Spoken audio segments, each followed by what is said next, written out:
Love जिहाद की ये घटना महाराष्ट्र की है। ये खबर पुणे जिले के वाघोली से सामने आई, जो रोंगटे खड़े कर देने वाली है। पुणे एक ऐसा शहर जहां हर दिन हजारों सपने ट्रेन से उतरते हैं। कोई नौकरी ढूंढने आता है, कोई पैसा कमाने आता है, और कोई सिर्फ एक शांत, साधारण और खुशहाल परिवार बनाने आता है। यहाँ नरेंद्र भी इन्हीं सपनों के साथ इस शहर में आया था। कोई बड़ा आदमी नहीं था वो, ना कोई ऊंचा ओहदा, ना भारी बैंक बैलेंस। उसके पास बस ईमानदारी, मेहनत और एक छोटा सा सपना था, एक सुखी परिवार का। 2 साल पहले उसकी शादी हुई थी अमृता से। नरेंद्र चाहता था कि जब वो शाम को काम से थककर घर लौटे तो घर में लड़ाई नहीं, शिकायत नहीं, सिर्फ सुकून हो। एक छोटा सा किराए का कमरा, दीवारें पतली थी, छत पुरानी थी, लेकिन सपने बहुत बड़े थे। पहले 1 साल जिंदगी वाकई खूबसूरत थी। नरेंद्र सुबह ऑफिस जाता था, अमृता घर संभालती। रात को दोनों छत की तरफ देखते हुए अपने उज्जवल भविष्य की बातें करते थे। एक दिन अपना घर लेंगे, बच्चों को अच्छे स्कूल में पढ़ाएंगे, मम्मी पापा को भी साथ रखेंगे। सब कुछ एकदम सही चल रहा था। लेकिन कहते हैं ना, हर कहानी में एक ऐसा मोड़ आता है जो सब कुछ बदल देता है। और इनकी कहानी में भी 1 साल बाद ऐसा ही एक मोड़ आया। 1 साल बाद जब अमृता ने कहा मुझे भी नौकरी करनी है, नरेंद्र ने पहली बार तो उसे मना कर दिया, क्योंकि वो बाहरी दुनिया को भली भांति जानता था। उसने अमृता को बेहद समझाया, लेकिन कहते हैं ना, मर्द अपनी पसंदीदा औरत के सामने जीत नहीं सकता। अमृता की जीत ने नरेंद्र को सोचने पर मजबूर कर दिया। उसे लगा अगर पत्नी भी काम करेगी तो 2 की जगह 4 हाथों से कमाई होगी। दोनों मिलकर सभी सपनों को बहुत ही जल्द हासिल कर सकते हैं। अमृता को एक प्राइवेट कंपनी में काम मिल गया, और यही से उनकी जिंदगी में एक नया मोड़ आ गया। अब्दुल अब्दुल जो काम से ज्यादा बातों में माहिर था। उसकी मुस्कान में एक चालाकी थी और बातों में एक धीमा जहर। उसने पहले अमृता से जान पहचान बनाई, दोस्ती हुई, साथ में लंच करना, फिर ऑफिस के बाद कॉफी, मोबाइल नंबर एक्सचेंज हुए। अमृता और नरेंद्र उनके जीवन में आने वाले तूफान से अनजान थे। अब्दुल ने अमृता को अपने प्यार के जाल में फंसा तो लिया था। दोस्ती प्यार में बदल गई। अब्दुल अपनी लव जिहाद वाली मानसिकता में सफल हो चुका था। इसकी खबर नरेंद्र तक तो पहुंच गई।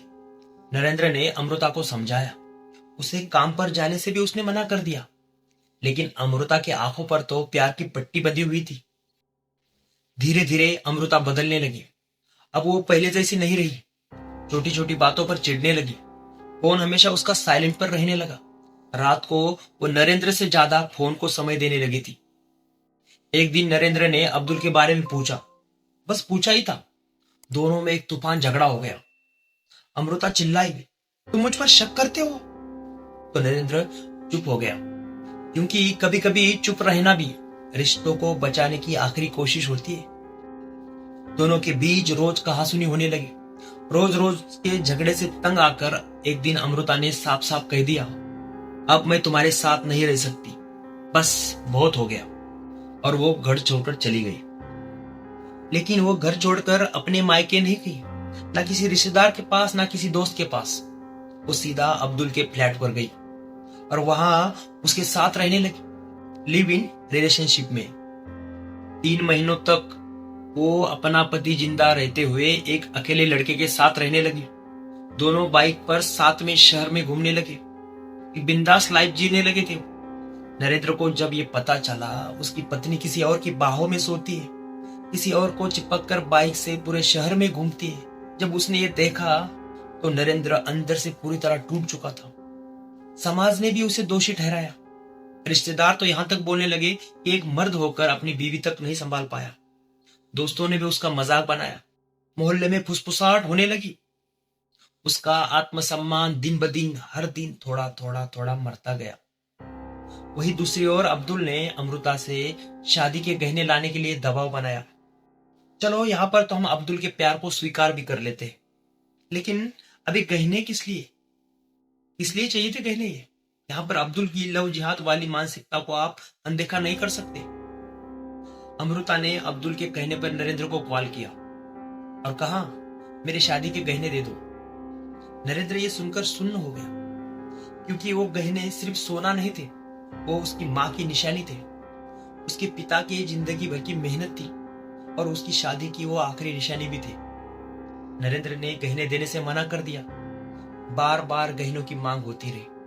आखिर नरेंद्र ने सोच लिया, चलो गहनों के बहाने ही सही, एक बार मैं अमृता से बात तो कर लेता हूं, उसे घर आने को कहूंगा।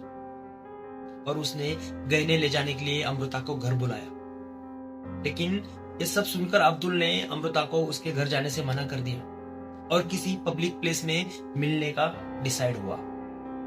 पब्लिक पार्क में रात के 9 बजे अब्दुल और उसका एक दोस्त अमृता के साथ नरेंद्र से मिलने आ गए। नरेंद्र ने गहने देने से पहले बस एक बार अमृता से अकेले में बात करने की शर्त रखी, क्योंकि कहीं ना कहीं उसे अब भी ये उम्मीद थी कि शायद अमृता लौट आए। नरेंद्र ने हाथ जोड़कर कहा, घर वापस आ जाओ, मैं सब भूल जाऊंगा, तुम भी सब भूल जाओ। लेकिन अमृता ने साफ साफ कह दिया और कहा कि मुझे बस मेरे गहने दे दो, मुझे बस अब्दुल के साथ रहना है, मुझे तुम्हारे साथ नहीं रहना है। लाख समझाने के बावजूद भी अमृता अब्दुल को छोड़कर घर आने के लिए तैयार नहीं हो रही थी। आखिर नरेंद्र के सब्र का बांध टूट गया। गुस्से में उसका हाथ बैग में रखे चाकू की तरफ चला गया। उसने चाकू निकाला और एक वार कर दिया तो अमृता चिल्लाई। नरेंद्र का गुस्सा उसके हाथ में चाकू देखकर अब्दुल और उसका दोस्त वहां से भाग निकले। अमृता के शरीर पर नरेंद्र वार पर वार करता गया। अमृता ने जगह पर दम तोड़ दिया। नरेंद्र वहां से तो निकल गया। उसके बाद अब्दुल वहां अमृता के पास आता है और पुलिस को इन्फॉर्म करता है। पुलिस की तत्परता से नरेंद्र को गिरफ्तार तो किया गया। 7 फेरे लेकर 7 जन्म साथ रहने की कस्में खाने वाले आज एक कब्र के अंदर है और दूसरा जेल के अंदर। आज नरेंद्र समाज और कानून की नजर में एक कातिल है, लेकिन अब्दुल वो तो आजाद है। कल फिर निकल जाएगा किसी और दूसरे शिकार पर, किसी मासूम लड़की को फंसाएगा, उसके साथ दोस्ती करेगा या फिर किसी शादीशुदा औरत के कान में मीठा जहर घोलेगा। एक और घर टूटेगा, एक और इंसान टूटेगा। तो जिंदगियां बर्बाद हो गई, एक परिवार उजड़ गया। कोई अमृता के चरित्र पर प्रश्न उठा रहा है तो कोई नरेंद्र को गलत बता रहा है, लेकिन कोई एक ऐसा इंसान भी नहीं मिला जो अब्दुल और उसकी मानसिकता पर सवाल उठाए, उसके मकसद पर सवाल उठाए। अमृता अपने पति से तलाक लेकर अपनी जिंदगी भी जी सकती थी। नरेंद्र को भी किसी व्यक्ति को मारने का कोई अधिकार नहीं है, लेकिन क्या रिश्ता तोड़ने वालों पर कोई जिम्मेदारी नहीं आती? क्या कानून सिर्फ आखिरी बार देखेगा या उस जहर को भी देखेगा जिसने एक इंसान को एक दरिंदा बनाने के लिए मजबूर कर दिया? ये कहानी न्याय मांगती है। ये कहानी एक चेतावनी है, क्योंकि हर बार गुस्सा कातिल नहीं होता, लेकिन हर बार खेल रचने वाला आराम से छूट जाता है, आराम से निकल जाता है। क्योंकि कुछ लोग खून नहीं करते, वो बस उस तरह के हालात पैदा करते हैं और उनका यही उद्देश्य भी होता है। दोस्तों, आपको क्या लगता है इस कहानी में कौन गलत था और किसके साथ अन्याय हुआ? हमें कमेंट बॉक्स में जरूर बताइए। और आइए, कमेंट बॉक्स खुला है, आप अपने दिल की बात भी वहां रख सकते हैं। और अगर आप भी एक मर्द हैं तो इस चैनल को सब्सक्राइब जरूर कीजिए, क्योंकि यहाँ पर मर्द का दर्द छुपाया नहीं, दिखाया जाता है, सुनाया जाता है। जय हिंद।